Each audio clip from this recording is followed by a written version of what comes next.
Hey Joe, how are you? Just living the dream. How are you? Yeah, also catching the dreams. Good. Looks like you guys already fulfilled your dream, so that's very great. Yeah, trying. We've crossed the first step, so many more to come, but it's been awesome so far. Uh, what will you consider the first step, if I ask? Yeah. First step, honestly, was getting through all the rigmarole that was the pre-sale and officially getting live. So we went live on Monday, which was the first major step, in my opinion, towards getting this going.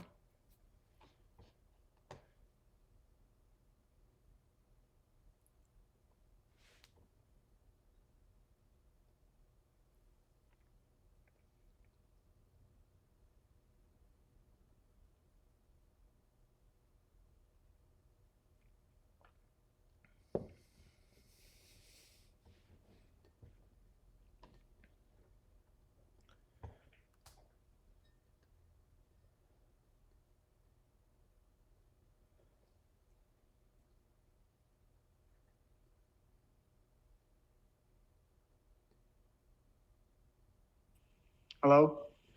Hello, hello. Oh yeah, actually this net is so shitty. It's just I'm just getting frustrated from work. All right, so where were we? I just got disconnected, and I guess I just missed out if you said something about your day. Oh, I was just saying that the first major step was getting the pre-sale done over with and getting live. Perfect. Yep. Who is like how many team members do we have in this position? Two? Two for sure. Nick and Amy might actually be popping on today as well. I know Amy, she had messaged me saying she was going to make it. I see her down there. I'm not sure if Nick is on, but there's a strong chance I tend to miss him. He always ends up on the bottom of these things, and I always miss him. So he may be here as well. All right, perfect. So I think we should start the AMA with your sweet introductions. Sure. So I'll go first. My name is Joseph. So I'm the lead dev and CEO over here at American Dream Token. Uh, my background is sales and marketing in the liquor space primarily. So I work for some pretty large brands, including like William Grant and Heineken, primarily focusing on experiential marketing. So not just like billboards and TV ads. It's a mix of like getting people interactive with the brand in some way, shape, or form. So like this past year, we were sponsoring a whole bunch of drive-in movie theaters because COVID had kind of shut the world down. You couldn't go to the movies. So with Heineken, we were giving out non-alcoholic beer and promoting people to come still socially distanced but have normal activities, but then also promote safe driving on the way home so nobody's being overly irresponsible. When it comes to the crypto space, I've been tinkering with it all the way back to when like the first pizza was bought with Bitcoin. So I've been around the block, seeing Bitcoin, Litecoin, Ethereum, all of them start coming to fruition, and seeing this market go from like imaginary internet money to this huge ecosystem that's really revolutionizing the world. And I bumped into Arturus. I still slaughter his name a little bit, but Howler in a different group that we were both in, and it was just another one of those many coins on the Ethereum chain. They got rugged, and we kind of started talking about like how more or less how shitty that was, and what we could do to kind of change it and have like a legitimate project. So he kind of introduced me to a few things and opened up Pandora's box, and we've kind of spiraled from there. So we've been doxxed, our contracts audited, like we've done everything that we can to just right from the gate show that this is a long-term serious project and not a rug to be had. So it's kind of my background. Um, Whoever wants to go next, you're more than welcome to jump on. I'll go next. Hey everyone, my name is Arturas and I am the project developer. So basically my main background is in information technology. I dabbled in computer repairs for many years now, so I feel like this is right up my alley. So whenever I met Joe, we just had to get this started. So yeah, that's me. Nice. And then There we go. Gotta unmute it. All right, we have AJ. Perfect. Yep. Hi. Yeah, my name is AJ. So I'm the head of marketing. I work very closely with Joe for marketing with ADREAM, but I've got about 12, almost 13 years of experience in sales and marketing, primarily working with the same demographic that we're going for with our token.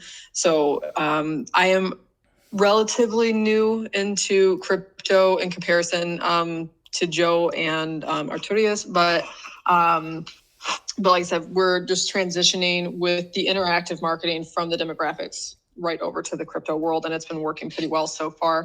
But that's primarily what I do, is the head of marketing here. So is there any other team member left to introduce?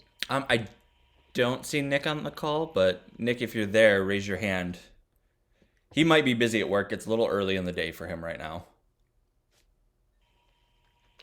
I can understand that. You can just introduce him Sure. on his behalf. Yeah, so in a nutshell, Nick is the king of social media on our end. Even though I do marketing, most of what I'm used to doing doesn't involve social media. My companies have always paid people to do that because it's a full-time job in and of itself. So coming across Nick has been kind of a huge lifesaver for setting up all of our social media channels, getting the bot set up. He is very quick when I shoot him a message to adjust a Telegram bot or a Reddit bot or to get a Twitter post up. So it's one of those, like, it doesn't seem like the most glorious of jobs, but I would be pulling teeth if I didn't have him. And he's a really, really solid and vital member to the team. Perfect. So we got Nick for the community and management. We got Joe, yourself, and AJ for the marketing, and for the development we have Howland. Yep. All right, I see. So that's the four pillars of Yeah. the dream. Yeah. Perfect. I like that. All right, so let's yeah. All right, so let's get more into it. So what's dream about? So the whole concept of the American dream, now it sounds from an outside source, especially with how America is kind of viewed these days, a little funky, but if you really dig through history and look at what the meaning of the American dream was, it was an immigrant's viewpoint of the life they could have in America, regardless of race, religion, creed, social status, pretty much anything, based on how you were born and raised. So we want to kind of redeliver that back to the rest of the world to allow everybody, no matter where they are, an equal right and an equal opportunity to kind of have a chance at bettering their lives, more or less. We are working on developing several platforms along the way to kind of be a catalyst to make the long-term goal happen. It's starting with a swap and staking platform. And on that platform, we're actually releasing a secondary token, which is designed to be a governance token. So on DreamSwap, you would stake your American Dream token for the secondary token. It's going to have a very low total supply. I want this token to have a higher value because that token will have the voting rights for the final project. So I want whoever has those tokens to get their fair value worth if they decide to sell it. But I also want those who buy into that not to be someone who's like, well, I just bought 100 tokens for $1. I'm just going to vote no on every project just to be like a turd. I want people who have that to be legitimate, long-term people who want to change the world. So outside of DreamSwap, the next major thing is Dream Chart, which we'll kind of dig into a little bit later. Dream Launch, which will be like a launch pad for new crypto and tech projects. But the main project that we're really gunning for and what the governance token really has effect on is the Dream Invest, which is where we want to connect with small businesses around the world that are trying to start up and kind of being overlooked by the financial system, whether they have credit issues or they're just not where they need to be financially. Like myself, I could go to the bank and get $100,000 in student loans here in America. No one's going to blink an eye. But if I want $10,000 to $20,000 to start a business venture, it's like they want half of my soul, my car, the rights to my child for really less than a year's salary. Like, it's really hard to obtain that. And especially with how COVID has wrecked the world and so many small businesses have closed down, there is a need for people to effectively reopen. But also there's a lot of people with world-changing ideas that are being overlooked or are afraid because they don't want to lose everything. And we want to effectively fund those projects as a gift and really revolutionize how businesses are done and businesses are made. There are a lot of people out there with more money than they could spend in 100 lifetimes that use it to go to space instead of change the world. And we started with nothing. You know, I come from humble backgrounds. I really have no desire to have a ton. So I would rather see the world change from some guy who lives in a cornfield than, you know, go into space myself.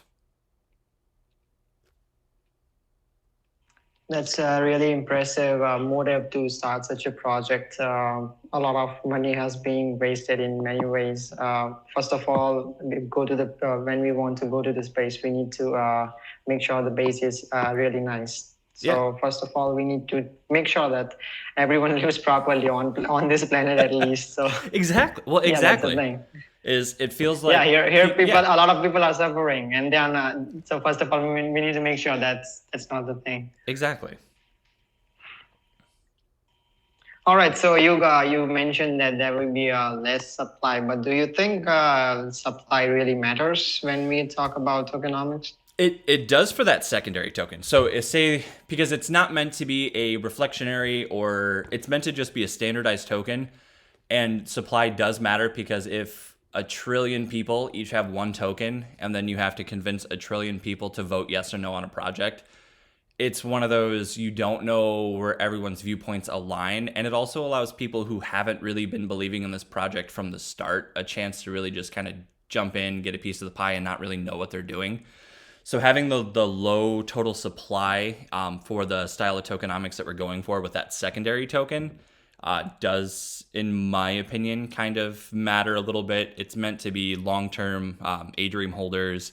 And then if they do sell out, to be somebody who, again, is going to be someone who's going to hold on to it for a very long period of time and take the role of it very seriously.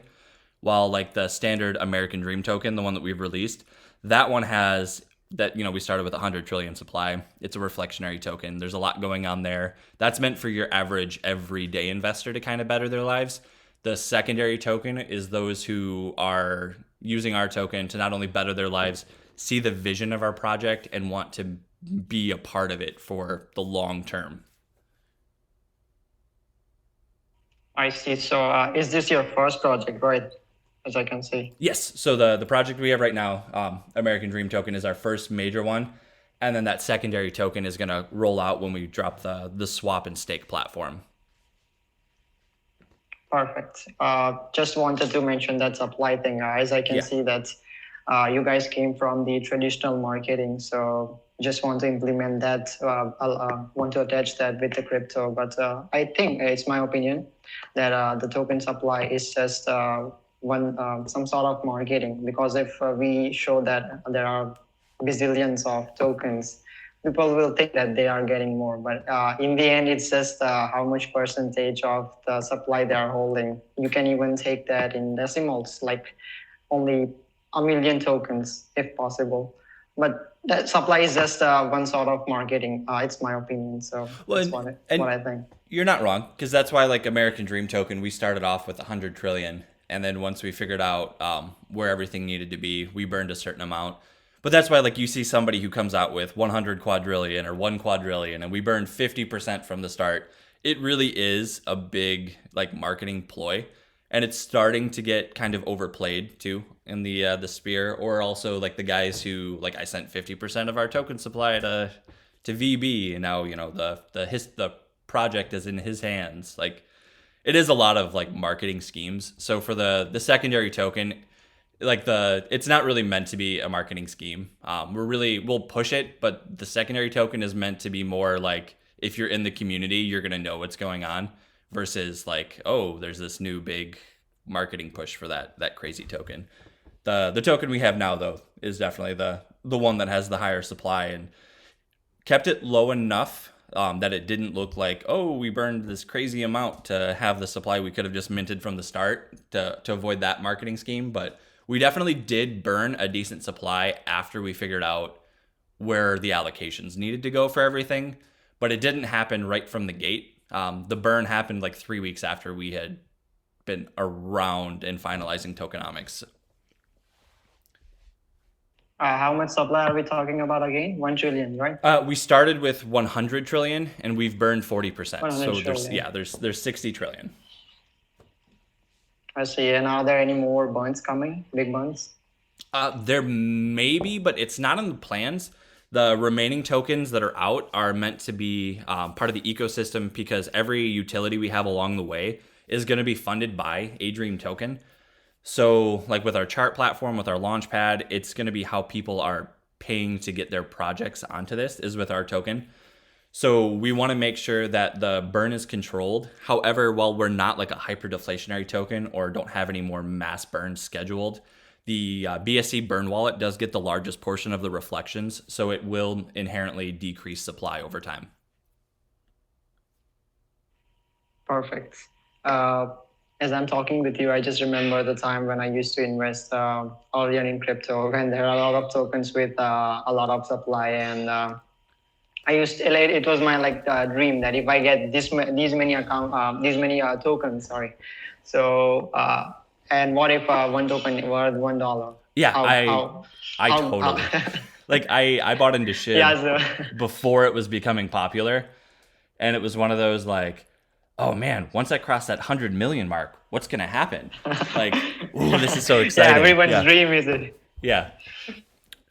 Or even like Doge. I sold out of Doge too soon. It was one of those like when I saw Doge pop, I looked at my daughter's crib and I'm like, oh, I sold out for a $600 profit to buy this crib and it would have been like $5 million. Like, oh shit, too soon.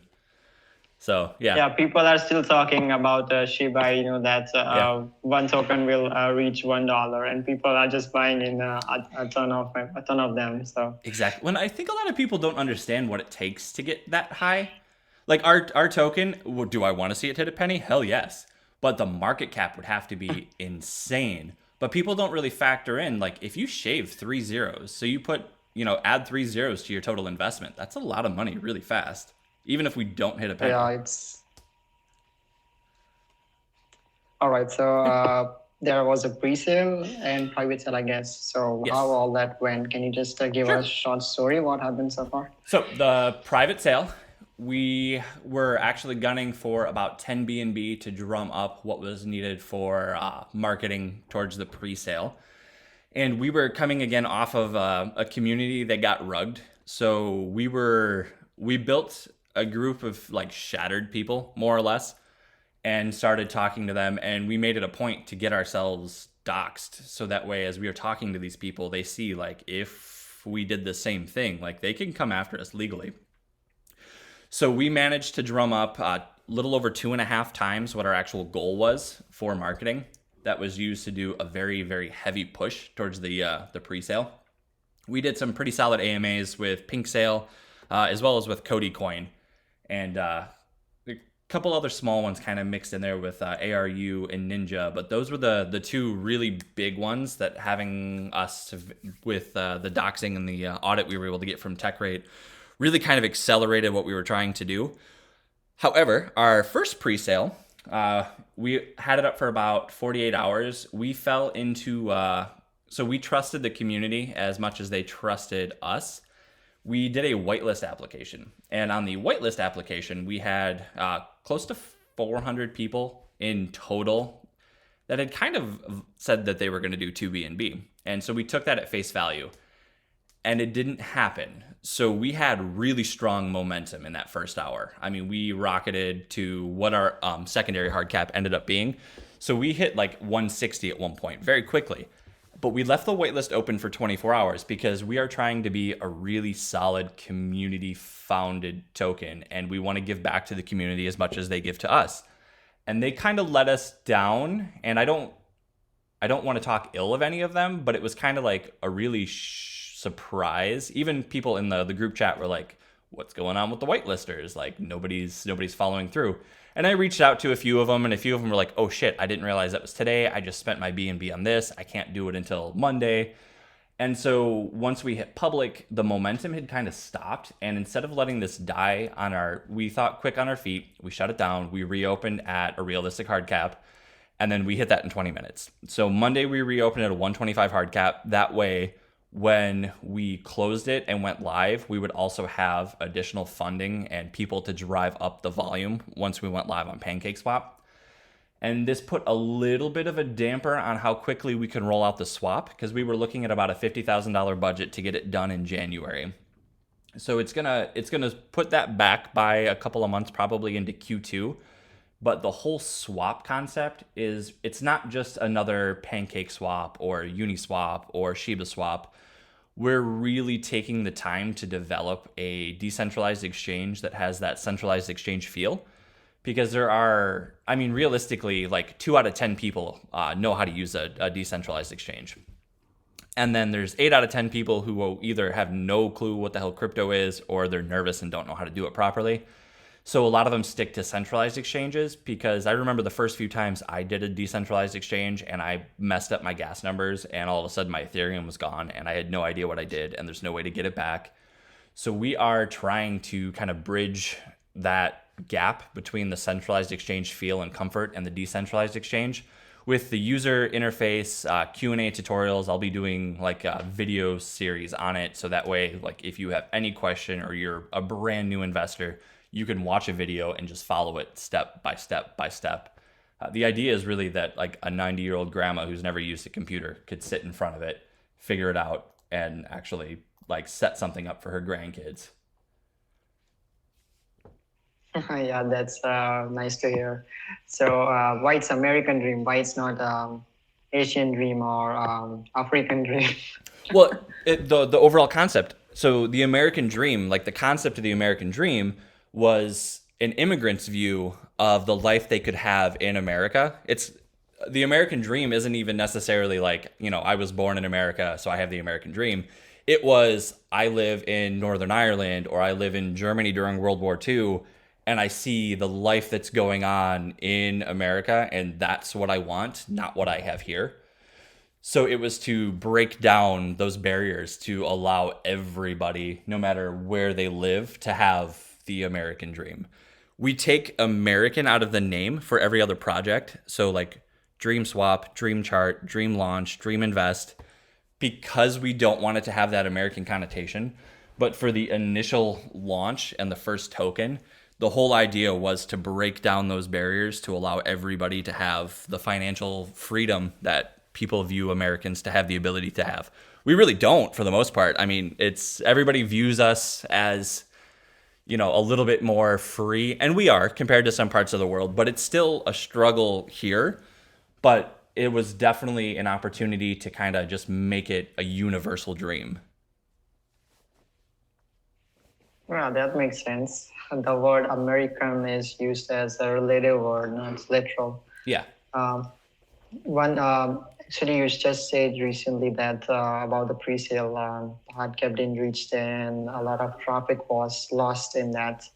I just want to mention few things out from that. A lot of people used to scam and just spams with those links by joining and taking the community members to their own scam groups, and like these all things happens. Yeah. And this is how a project loses the traffic. One more thing is that you said other people were investing in some other projects. Yes. So this is just an issue in a BAC, or I guess in every chain, that a lot of projects just launch at the same time, and people gets confused that where to invest. So that should be taken care of by majority of project, that it should be a different time. Like majority of projects just launches like 4:30, 5:30. Like you should have a random time like 5:45. That's something odd. So no project will launch at that time. Yeah, you were. Make sure to get the traffic. You were right.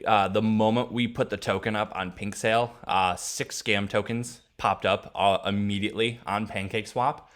And then the day we went live for the pre-sale, we got hit with a really hard bot attack, and there was a scam Pink Sale website that at least 20 confirmed BNB unfortunately got lost, even though we tried to warn everybody as best as we could. But yeah, there was a lot of things that got hit, and we dropped on Black Friday, which I know here in America is a big shopping holiday, but it was the day after Thanksgiving. It was like the kickstart of where a lot of people start to view their holiday, and I think a ton of tokens also kind of did the same thing.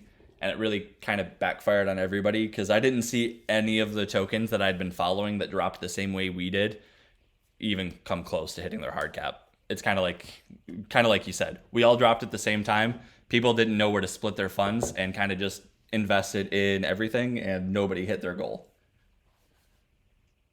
I see. But I think you guys can cover it up by doing proper marketing, as you're already doing by doing the AMA and stuff. This is actually effective than just spamming in calls channel. Yes, I prefer to get in front of humans way more than just pay somebody to shill our stuff. We actually have 2 AMAs today with you and then Whale Chat to kind of kick off. You're the very first third-party AMA we've done since we've gone live too, which is, it's kind of nice to get back in front of new faces or new voices. Yeah, actually, I was going to point out new voices. Yes. So, do you have you doxed or ever on voice chat before? Yeah, we've done. This is our 1, 2, 3, 4. This is our 5th third-party AMA that we've done since we started, but this is our, I don't know, like 10th AMA in total. It's one of those hard to kind of keep up with everything. I do my best. Like I'm recording this to record them all and get them up on our YouTube. Sometimes it takes me an extra second, but I want to have the whole journey for everybody who kind of starts to find this project, 3, 4, 5, 6 months from now, to be able to see where we started and kind of follow the project. So sometimes they're video chats, sometimes they're just audio chats, but yeah, it's one of those. I kind of love this. This is my favorite thing to do, to just talk to strangers about my project and get them as pumped about it as I am.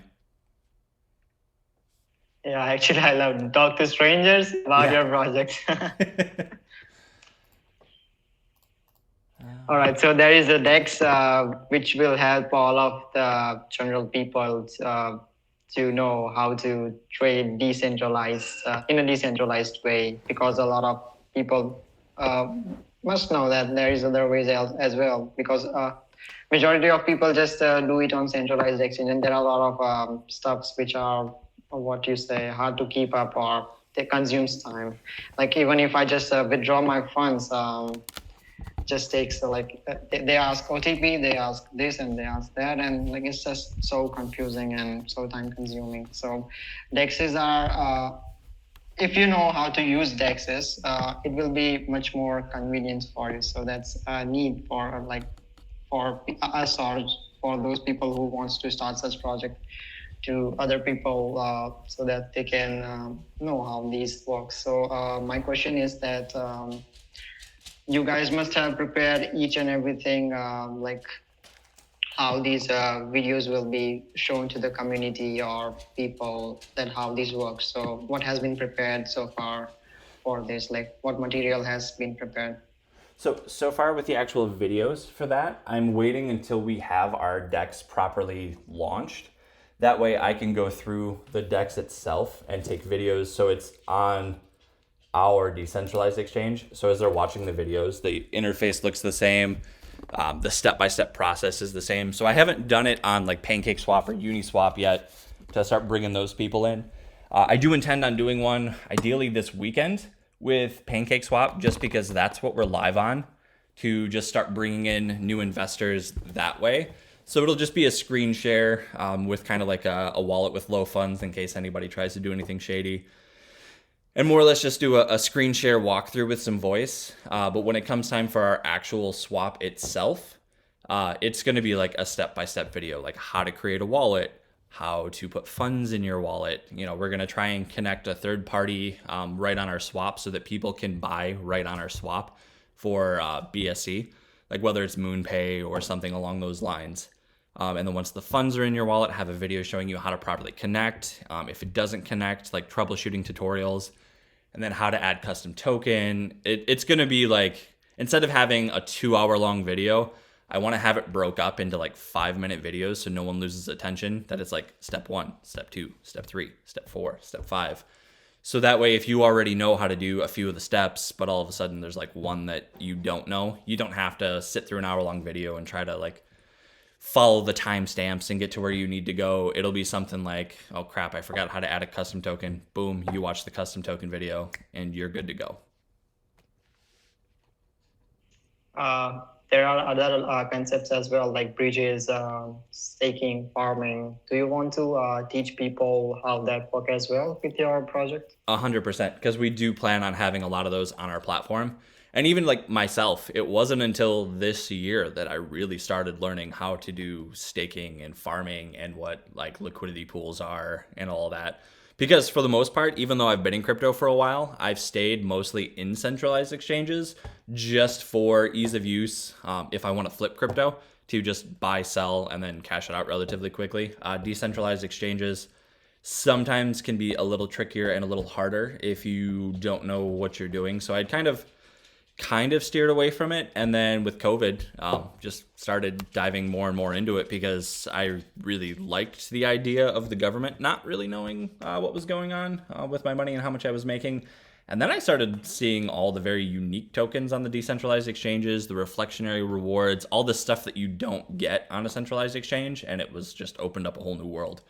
So yeah, I definitely want, again, to have that CEX feel to get people like myself who were hesitant on board.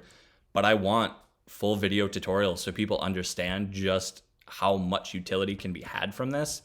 And even if they don't use our platform per se, just, knowledge is key. Knowledge is power. If I'm able to empower people to benefit themselves, it doesn't necessarily have to benefit me as long as they use what their knowledge is to just change their own lives. So you kind of philanthropist, right? Philanthropist. Yeah, end of day. That's very nice. So had you invested in Bitcoin before, you said, right? Yeah, I've done Bitcoin before. I wasn't fully able to get Bitcoin back in, I remember when Bitcoin launched, if I could have thrown $100 at it, it was like right when I left high school. But I could not figure out for the life of me how to buy it. And again, it's like the whole decentralized exchange thing. Like it's complicated until you know how to do it. And it's one of those, once you figure it out, all of a sudden it's like, oh, that wasn't as hard as I thought. But getting to that point, it's a bit of a headache. So honestly, the first thing any person will think is getting insecure that whether my funds will be safe or not. That's the first thing I think a person should think when they invest in something like that. Agreed. So a lot of utilities you said swap, chart, dream invest. So can we just get more explanation about each of those features one by one? Sure. So the swap, we've kind of gone over a little bit, but I'll just give another quick rundown. But it's meant to be a little bit more user-friendly, centralized exchange feel of a swap/staking platform. There might be additional utility built into that while we're working on it. If there are little things here and there that we find, like farming and stuff like that, that could be super beneficial, it will be immediately added. If not, it's something that as time goes on could be implemented. Dream chart is the next major thing that we're working on. The idea is to more or less have a mature feeling PooCoins. I say this on all my AMAs. I didn't realize PooCoins was a legitimate platform. I thought it's where shitty tokens went to get ripped on. And then I realized it's huge. It's huge. So want to upgrade the interface to something a little bit more mature feeling, a little bit more mature named, but also have an almost StockTwits like implementation where people can discuss the chart and the project in an almost like chat room or forum space underneath. We want the projects themselves, they won't automatically be listed. Project owners will actually have to present their information to us, and we'll be the ones who put their stuff up on our platform. That way we can kind of vet through, and it's not, a coin instantly lists and it's a rug pull and it gets put onto our platform before we notice. We want to make sure that it's like-minded individuals, and the chats will be moderated. It's one of those, everybody has the right to say what they want. FUD will inevitably happen if it's legitimate FUD. It's a legitimate discussion. But we want it to be able so that if a project actually says they lock liquidity for 30 or 45 days and everything looks really solid, and then in 45 days, when one of us is working on something else, the rug gets pulled, to have the ability for people to immediately go into that and be like, hey, rug's been pulled, stay away. Because there are a lot of people who look at a chart and they buy in emotions before they do research. So having the ability for someone to look at that chart, but right underneath it, see a real human that just went hey, rug just got pulled, run away, before we're able to kind of get to it and monitor it, I feel it will kind of protect a lot of investors right now, because like I said, you go on PooCoins and you see like what just launched today, and you see all these green bars going to the moon, and you buy in really quick right before the liquidity gets pulled or the dev sells out, and then you're left going, well, shit, what just happened? Because you bought on emotion and not on research. So it's to kind of safeguard people who do buy on emotion before they do their research, but also allow you to have an immediate access to information and research on these tokens. From there, kind of jump into Dream Launch or a Launchpad. We went through Pink Sale Launchpad instead of, I think it's Dex. I forgot the name of the other one. I liked the interface and the community a little bit more, but let me tell you, it is one of the biggest headaches I have ever experienced. They're really good at what they do, but they're not really good at explaining certain functions of the contract and the project and the launch. And so things were explained to us that ended up being completely incorrect. And it was one of those like, well, you said this, and like, oh, we meant that.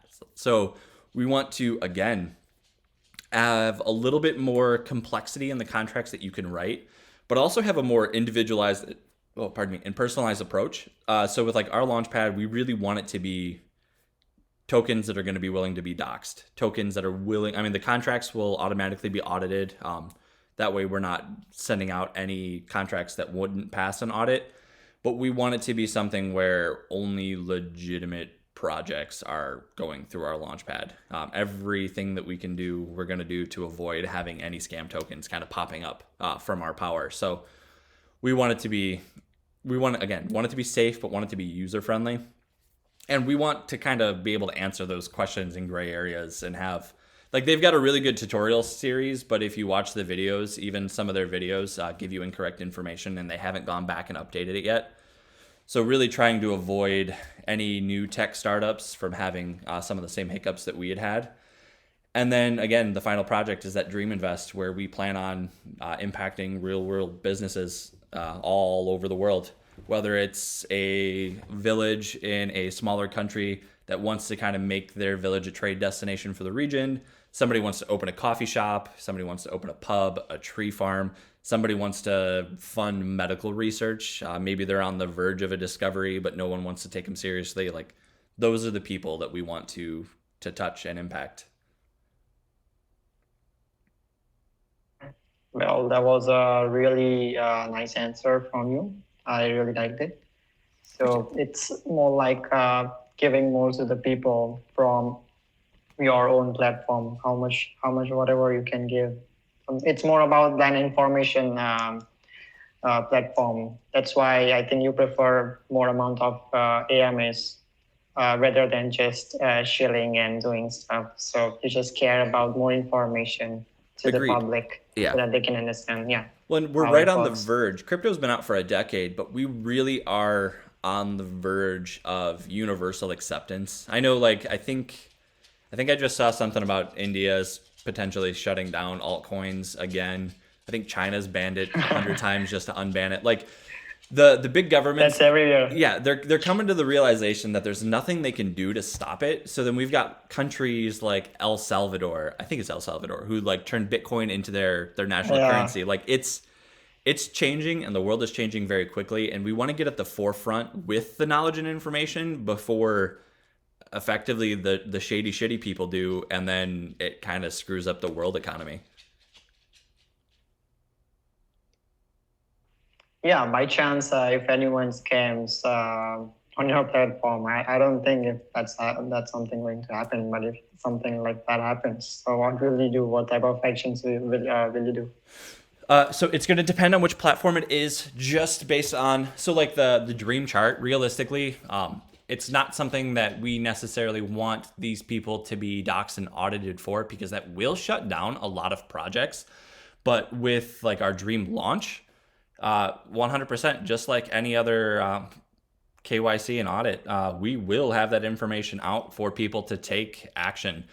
Right now, international law, based on how it is, there's no way for us as a brand to pursue like a class action legal lawsuit, just because from country to country, things are a little bit different. But it doesn't mean 6 months from now that we as a brand wouldn't be able to set up a class action. So it's going to really depend on what the laws are at the time, but we're not going to sit on our hands. Everything that we can do to get that information out in front of those who are impacted so that they can pursue the legal action that's required is going to be what we do. Just for information asking, if someone drugs a lot of funds, like $1 million, so what type of charge shall be taken legally on him, if it's possible, as of now? Yeah, it will be one of those, like, if it's possible. So if it's something that we could do as a class action, that would happen. But because of right now how crypto laws vary internationally, it's going to really depend. You know, if you're in a country that has no crypto laws and you pull that rug and, you know, you're running power in some weird backwoods area and it's impossible to find you, we're trying to avoid things like that from existing, more or less. So ideally, like, those will never even hit the platform, which is where a lot of those rugs are coming, are people who are running VPNs on VPN and able to kind of do all these things. So the idea is that we won't even have to come across this, but if we do, we would prefer, and ideally, all these projects are going to be doxed and audited, and the information will be there where either we can take the legal action if possible, but if not, the individuals themselves will be able to take the actual action. So it'll really just depend on where crypto law is at that point, because there's no like set answer, unfortunately, right now, because of how crypto laws vary from country to country. But it's going to be something that we do stay on top of, so that if we can do it ourselves, we're going to help the community. But we don't want to also like seed false promises. So if we can't do it, I don't want to say now, yeah, we're going to do it, only to go, oh yeah, law won't let us, but you can do it.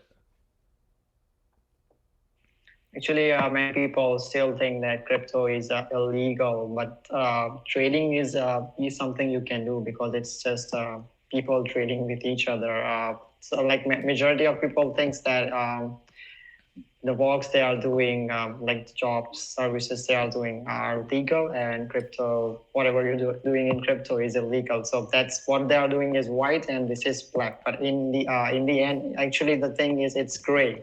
It's not black. It's not either black or not either white. It's gray. Yeah, exactly. It is a very gray concept still. So. All right. So, what next thing we can expect from you guys? So the first major thing would be the DreamSwap platform. However, in the interim, our new website, if all goes well, is actually dropping tomorrow. Finally got in contact with the people that have been working on it. It's taken about 2 weeks, and it is a complete reface of our current website. The one we have now isn't bad, don't get me wrong, but it's definitely not the most professional. Kind of looks a little bit like a meme website. The one that's dropping tomorrow is a complete professional rebuild of our face, which is absolutely amazing, and I'm super excited for. There is a project that I am in discussions with to have immediate utility for our token. If all goes well, that's going to roll out at the end of the year. It's going to be like a stake, effectively, or Howler would actually be able to explain that a little bit better with them on exactly how I forgot what it's called when you stake one token for somebody else's. It's farming. There we go, farming. Thank you. So it's more of a farming concept to allow you to kind of dip your hands in multiple different tokens using our token as the base for it. So to kind of provide immediate utility while we get our swap up and running. We're also, because again, I like to get in front of people, I'm finalizing our in-house AMA project, where we're going to try and connect with like-minded individuals and introduce them not only to our community, have their community kind of enter ours so we can learn about each other's projects, but also start to pre-screen and pre-vet projects that we feel would be a really good fit for our swap. So that way we can start monitoring them now when our swap launches, kind of reach out, have that partnership ready to go, and see that these projects are legitimate from the start, and not worry about somebody brand new reaching out to our swap only to find out they're a rug. So there's quite a bit already in the pipeline to get this going. That's awesome. What are the tokenomics, like the technical text distribution and stuff?